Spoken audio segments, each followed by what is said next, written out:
사무엘상 3장. 하나님이 사무엘을 부르심. 어린 사무엘은 엘리 밑에서 여호와를 섬겼습니다. 그때에는 여호와께서 사람들에게 직접 말씀하시는 일이 거의 없었습니다. 그리고 사람들이 환상을 보는 일도 거의 없었습니다. 엘리는 눈이 어두워져 거의 보지 못하는 사람처럼 되었습니다. 어느 날 밤 엘리가 자기 방에 누워 있었습니다. 사무엘도 여호와의 성막 안에 있는 자기 자리에 누워 있었습니다. 하나님의 궤는 성막 안에 있었습니다. 하나님의 등불은 아직 꺼지지 않았습니다. 그때 여호와께서 사무엘을 부르셨습니다. 사무엘이 제가 여기 있습니다 하고 대답했습니다. 사무엘이 엘리에게 달려가 말했습니다.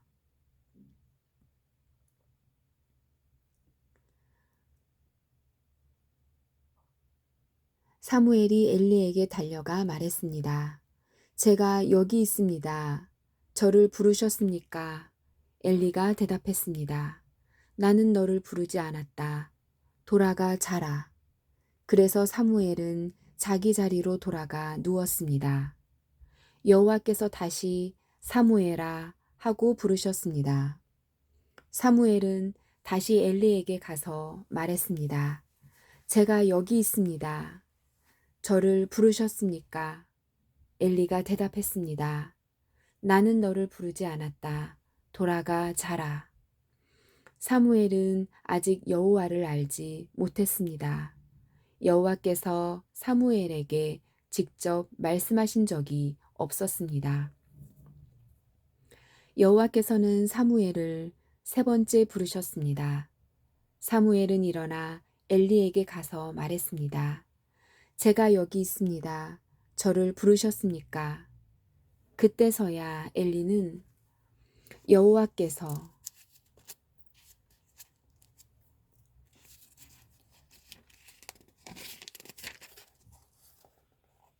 여호와께서 어린 사무엘을 부르셨다는 것을 깨달았습니다. 그래서 엘리는 사무엘에게 말해 주었습니다. 잠자리로 돌아가거라. 다시 너를 부르는 소리가 나면 여호와여 말씀하십시오. 저는 주님의 종입니다. 제가 듣겠습니다. 라고 말하여라. 그래서 사무엘은 다시 가서 잠자리에 누웠습니다. 여호와께서 그곳에 서 계셨습니다. 여호와께서는 그전처럼 사무엘아, 사무엘아 하고 부르셨습니다.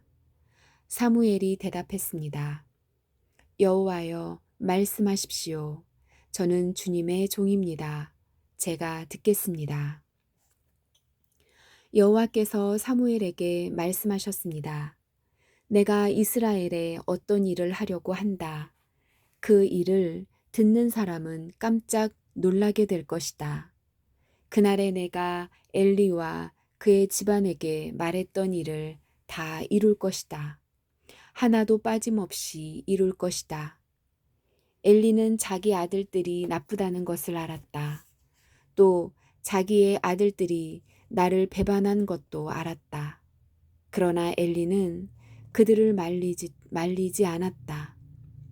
그래서 나는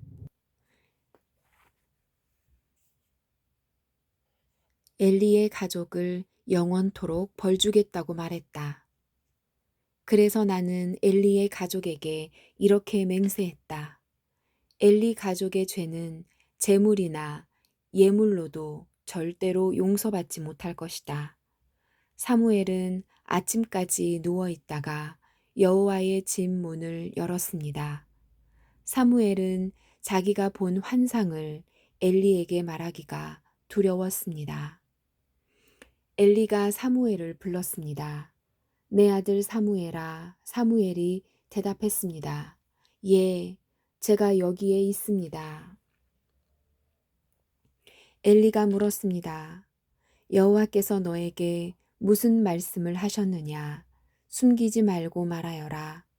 하나님께서 말씀하신 것을 조금이라도 숨기면 하나님이 내게 큰 벌을 내리실 것이다.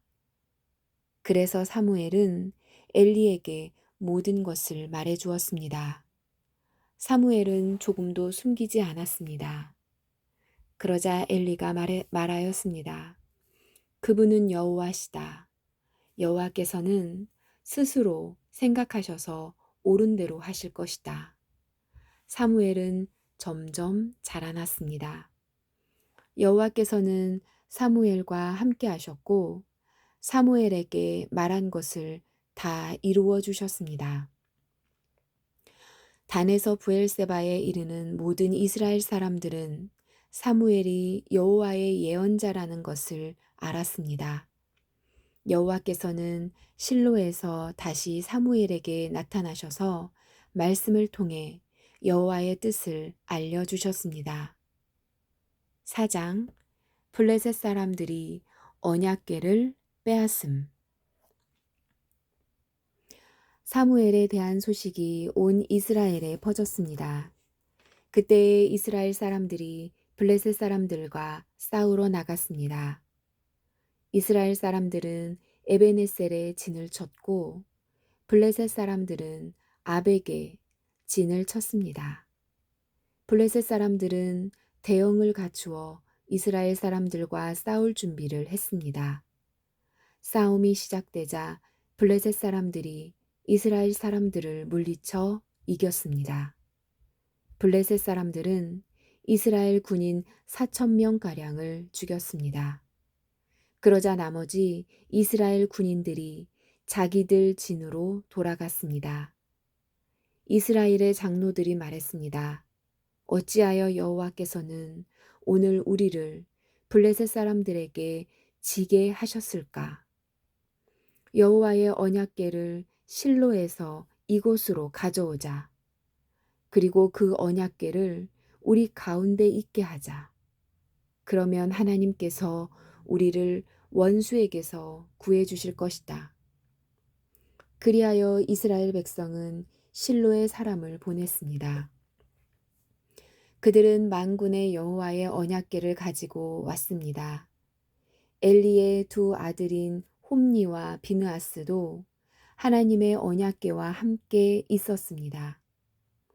여호와의 언약궤가 진으로 들어오자 이스라엘 사람들은 모두 기뻐서 땅이 울릴 정도로 크게 소리를 질렀습니다. 모두 기뻐서 땅이 울릴 정도로 크게 소리를 질렀습니다. 블레셋 사람들이 이스라엘의 외치는 소리를 듣고 물었습니다. 히브리 사람들의 진에서 나는 이 소리는 도대체 무슨 소리인가? 블레셋 사람들은 여호와의 궤가 히브리 사람들의 진에 왔다는 것을 알게 되었습니다. 그들은 두려워하며 말했습니다. 신이 히브리 사람들의 진에 왔다. 큰일 났다. 전에는 이런 일이 없었다. 도대체 이 일을 어떻게 하면 좋으냐? 누가 우리를 이 강한 신에게서 구해줄 수 있을까? 이 신은 광야에서 이집트 사람들에게 온갖 괴로움을 주었던 바로 그 신이다. 블레셋 사람들아, 용기를 내어라. 사내답게 싸워라. 전에 히브리 사람들은 우리의 노예였지 않았는가? 이제 사내답게 싸우자. 그렇지 않으면 너희는 그들의 노예가 될 것이다.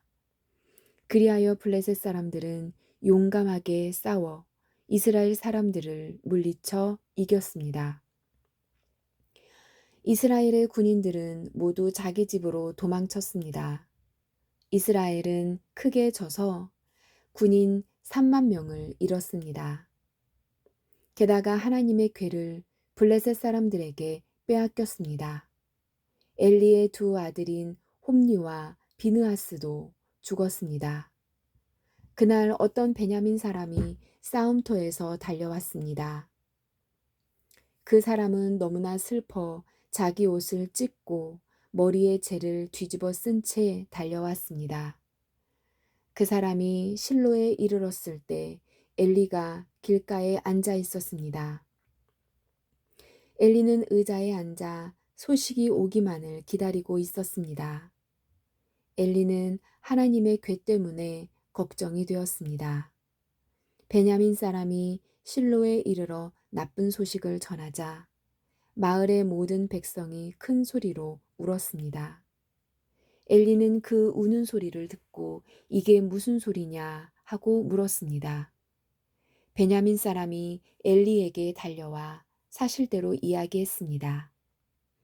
엘리는 그때 98세였으며 앞을 보지 못했습니다. 베냐민 사람이 말했습니다.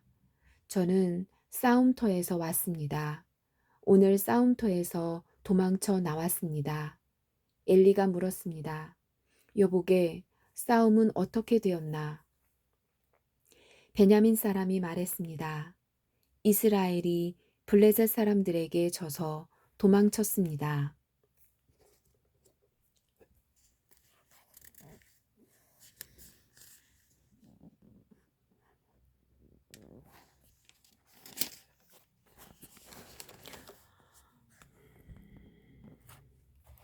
이스라엘 군대는 많은 군인을 잃었고 제사장의 두 아들도 죽었습니다.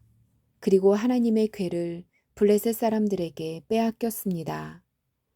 베냐민 사람이 하나님의 궤 이야기를 하자 엘리는 의자 뒤로 낮아빠졌습니다. 엘리는 문 옆으로 넘어지면서 목이 부러지고 말았습니다. 이는 나이가 많은 데다가 뚱뚱했기 때문이었습니다. 그렇게 엘리는 죽었습니다. 그는 40년 동안 이스라엘을 다스렸습니다. 영광이 떠나감. 엘리의 며느리인 비느하스의 아내가 임신하여 아기를 낳을 때가 다 되었습니다. 비느하스의 아내가 하나님의 궤를 빼앗겼다는 것과 자기 시아버지인 엘리와 자기 남편인 비느하스가 죽었다는 소식을 듣자 곧 그 여자에게 진통이 왔습니다. 그 여자는 몸을 구부리고 아이를 낳으려 했습니다. 아기 엄마는 죽어가고 있었습니다. 그때 아기 낳는 것을 도와주던 여자가 말했습니다. 걱정하지 말아요. 아들을 낳았어요. 비느하스의 아내는 정신이 없어 대답하지 못했습니다. 비느하스의 아내는 아기의 이름을 이가봇이라고 지어주며 영광이 이스라엘에게서 떠났도다 라고 말했습니다. 하나님의 궤를 빼앗겼고 자기 시아버지와 남편도 죽었기 때문이었습니다. 비느하스의 아내가 말했습니다. 하나님의 궤를 빼앗겼으니 영광이 이스라엘에게서 떠났도다. 5장 블레셋 사람들이 재앙을 당함. 블레셋 사람들은 하나님의 궤를 빼앗아 그것을 에베네셀에서 아스돗으로 가지고 갔습니다. 블레셋 사람들은 하나님의 궤를 다곤 신전에 가지고 가서 다곤 신상 곁에 두었습니다. 아스돗 백성이 이튿날 아침에 일찍 일어나 보니 다곤 신상이 얼굴을 땅에 대고 여호와의 궤 앞에 쓰러져 있었습니다. 그래서 아스돗 백성은 다곤 신상을 제자리에 다시 올려놓았습니다. 이튿날 아침 아스돗 백성이 잠에서 깨어 일어나 보니 다곤 신상이 또 땅에 쓰러져 있었습니다. 다곤은 여호와의 궤 앞에서 머리와 손이 부러져 몸통만 남은 채 문지방에 엎드려 있었습니다. 그래서 오늘날까지도 다곤의 제사장들과 아스돗의 다곤 신전에 들어가는 사람들은 그 문지방을 밟지 않습니다. 여호와께서는 아스돗과 그 이웃 백성에게 벌을 주셨습니다. 여호와께서는 피부에 종기가 나는 큰 고통을 그들에게 주셨습니다. 아스돗 백성은 그런 일이 일어나는 것을 보고 말했습니다. 이스라엘 신의 궤를 이곳에 둘 수 없다. 하나님이 우리와 우리의 신 다곤을 벌하고 있다. 아스돗 백성은 블레셋의 5왕을 모이게 하고 말했습니다. 이스라엘의 신의 궤를 어떻게 하면 좋겠습니까? 블레셋의 왕들이 대답했습니다. 이스라엘 신의 궤를 가드로 옮겨라. 그래서 블레셋 사람들은 이스라엘 신의 궤를 가드로 옮겼습니다. 하나님의 궤가 가드로 옮겨진 후에 여호와께서는 가드 성에 벌을 주셨습니다. 하나님은 가드의 늙은 사람과 젊은 사람 모두에게 고통을 주셨는데 그들의 피부에도 종기가 나기 시작했습니다. 그러자 블레셋 사람들이 하나님의 궤를 에그론으로 보냈습니다. 하나님의 궤가 에그론에 도착하자 에그론 사람들이 소리를 질렀습니다. 왜 이스라엘 신의 궤를 우리 성으로 가지고 오는 거요? 당신들은 우리와 우리 백성을 죽일 참이요. 에그론 백성은 블레셋의 왕들을 다 모이게 한 후에 그 왕들에게 말했습니다. 이스라엘 신의 궤를 원래 있던 자리로 보내시오. 그 하나님의 궤가 우리와 우리 백성을 죽이기 전에 빨리 그렇게 하시오. 그들은 매우 두려워했습니다. 왜냐하면 하나님이 그들을 너무나 무섭게 심판하셨기 때문입니다. 죽지 않고 살아남은 사람은 피부에 종기가 나서 괴로움을 당했습니다. 그래서 온 성이 하늘을 향하여 크게 울부짖었습니다. 6장 하나님의 궤가 돌아오다. 블레셋 사람들은 여호와의 궤를 7달 동안 자기 땅에 두었습니다. 그 후 블레셋 사람들은 제사장과 점쟁이들을 불러서 물었습니다. 여호와의 궤를 어떻게 하면 좋겠소?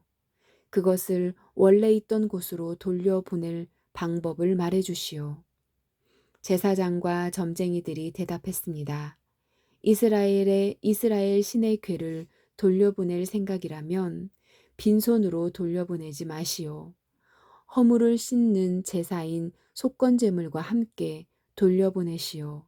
그래야 여러분의 병이 나을 것이요. 그리고 그 결과를 통해 과연 하나님께서 여러분에게 벌을 내리셨는지도 알 수 있을 것이요.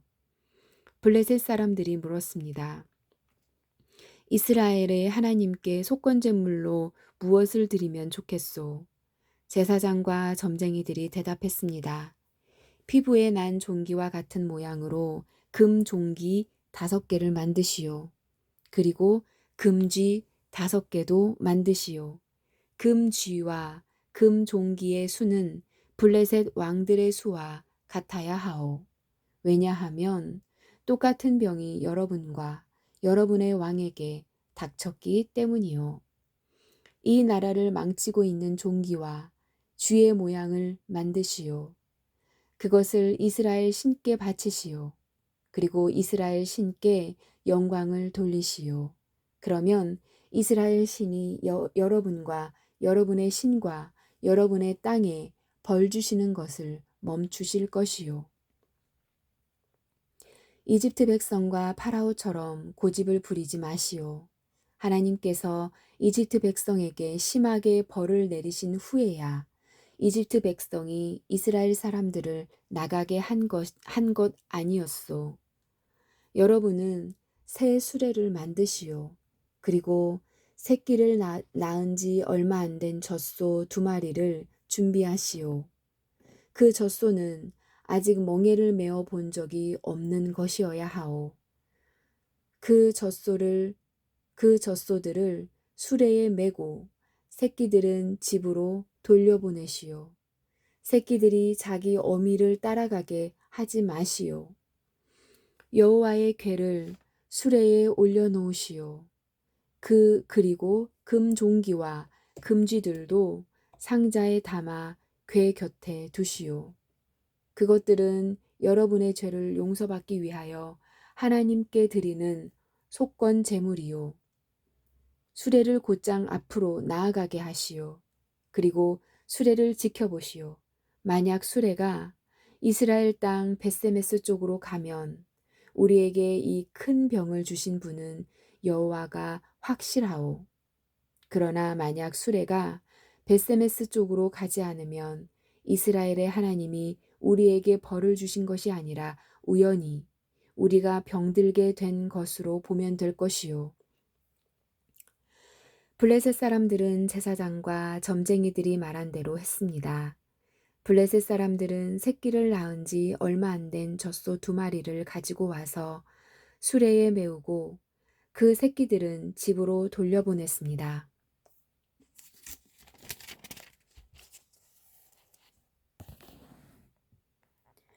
블레셋 사람들은 여호와의 궤를 수레에 올려놓고 금쥐와 금종기들이 든 상자도 수레에 올려놓았습니다. 그러자 소들은 벳세메스 쪽으로 곧장 갔습니다. 오른쪽으로나 왼쪽으로 치우치지 않았습니다. 블레셋의 왕들은 소들의 뒤를 따라 벳세메스의 경계까지 갔습니다. 그때 골짜기에서 밀을 베던 벳세메스 사람들이 눈을 들어 여호와의 궤를 보았습니다. 여호와의 궤를 다시 보게 된 그들은 매우 기뻤습니다. 수레는 벳세메스 사람인 여호수아의 밭으로 와서 큰 바위 곁에 멈추어 섰습니다. 벳세메스 사람들은 수레의 나무를 잘라냈습니다. 그리고 소를 잡아서 주께 제물로 바쳤습니다. 레위 사람들은 여호와의 궤를 내려놓고 금쥐와 금종기가 든 상자도 내려놓았습니다. 레위 사람들은 그 2상자를 큰 바위 위에 올려놓았습니다. 벳세메스 백성은 그날 태워드리는 제물인 번제물과 희생제물을 여호와께 바쳤습니다. 블레셋의 5 왕은 이 모든 일을 지켜보고 그날 에그론으로 돌아갔습니다. 블레셋 사람들이 보낸 금종기는 여호와께 바치는 허물을 씻는 제물인 속건 제물이었습니다. 금종기를 보낸 마을의 이름은 아스돗, 가사, 아스글론, 가드, 그리고 에글론입니다. 블레셋 사람들은 금지도 보냈는데 금지의 숫자는 블레셋 왕들이 맡은 마을의 숫자와 같았습니다. 금지를 보낸 마을 중에는 성벽을 가진 굳건한 성도 있었고 시골 마을들도 있었습니다. 벳세메스 사람들이 여호와의 궤를 올려놓았던 큰 바위는 지금도 벳세메스 사람 여호수아의 밭에 그대로 있습니다. 그런데 벳세메스 백성 중 여호와의 궤를 들여다본 사람들이 있었습니다. 그러자 여호와께서는 그들을 쳐 70명을 죽이셨습니다. 벳세메스 백성은 여호와께서 자기들에게 그토록 무섭게 벌 주시는 것을 보고 소리내어 울었습니다. 그들은 이렇게 말하였습니다. 누가 이 거룩한 하나님 여호와 앞에 설 수 있겠는가? 이 여호와의 궤를 어디로 보내야 하는가? 벳세메스 백성은 기럇 여아림 백성에게 명령을 받고 심부름하는 사람들을 보내어 이렇게 말했습니다. 블레셋 사람들이 여호와의 궤를 돌려보냈소. 이리로 와서 그것을 당신들의 성으로 가지고 가시오. 아멘.